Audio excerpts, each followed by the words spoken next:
محمد رسول الله والذين معه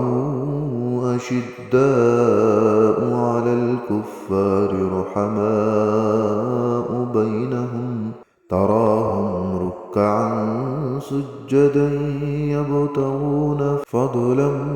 من الله ورضوانه سيماهم في وجوههم من أثر السجود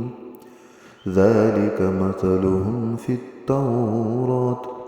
ومثلهم في الإنجيل كزرع أخرج شطأه فآزره فاستوى على سوقه يعجب الزراع ليغيظ بهم الكفار وعد الله الذين آمنوا وعملوا الصالحات